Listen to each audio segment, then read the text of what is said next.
April 14th Monday. వాగ్దాన వాక్యము Isaiah 33:2.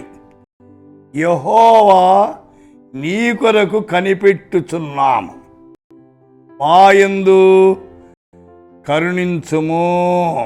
Oh Lord, be gracious unto us.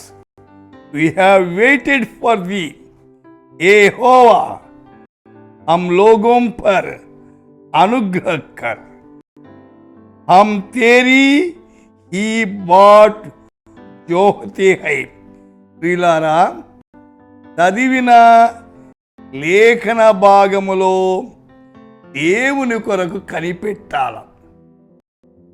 బంధువుల కొరకు కనిపెడతాం, స్నేహితుల కొరకు కనిపెడతాం, ఉద్యోగాల కొరకు కనిపెడతాం, పరీక్షల కొరకు కనిపెడతాం.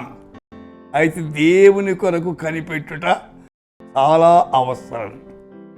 అయితే ఆయన కనికరించేవాడు. ఎప్పుడైతే ఆయన దగ్గర కనిపెడతామో కనుకరిస్తాడు. అది చాలా అవసరమైనది.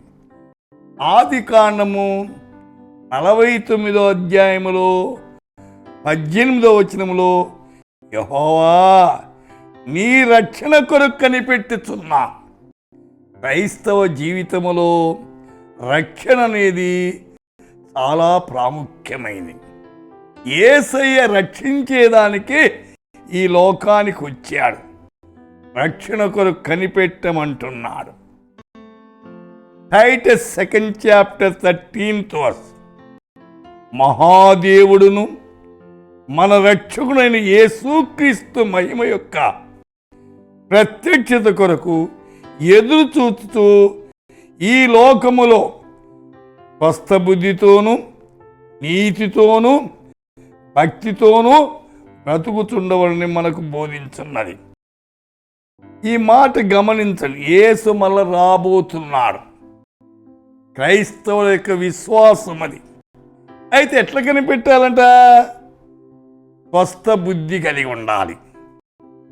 రెండవది నీతి కలిగి ఉండాలి. మూడవది భక్తి కలిగి ఉండాలి. అలాగు జీవించండి అంటున్నాడు.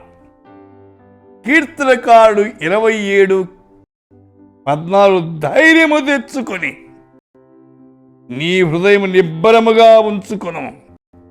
దిగులు పడకూడదండి, ధైర్యం ఉండాలా. అధైర్యము సైతాంది, ధైర్యము దేవుని పిల్లలదండి.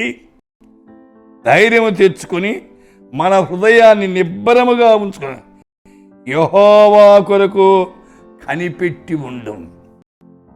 దేవుని దగ్గర కనిపెడితే ఆశీర్వాదముంది. యెహోవా కొరకు ఎదురు చూచువారు నూతన బలం పొందుతారు అని కూడా లేఖనాలు ఘోషిస్తున్నాయి. హోషియా గ్రంథములో 12వ అధ్యాయములో 6. హోషియా అంటే అర్థం ఏమిటి? హోషియా అంటే రక్షణ అని అర్థం. నీవు నీ దేవుని తట్టు తిరగవలెను. దేవుని వైపు తిరగాల. ఎటువంటి క్లిష్ట పరిస్థితులు మన జీవితంలో ఏర్పడిన దేవుని వైపు తిరిగితే మనకు మేలు. కనికరమును న్యాయమును అనుసరించుతూ ఎడతెగక దేవుని నమ్మిక ఉంచు. సోదరి సోదరుడా, వింటున్న వారులారా, అయితే దేవుని మీద ఆనుకొనండి. దేవుడు చెడగొట్టడం. ప్రార్థన చేద్దాం.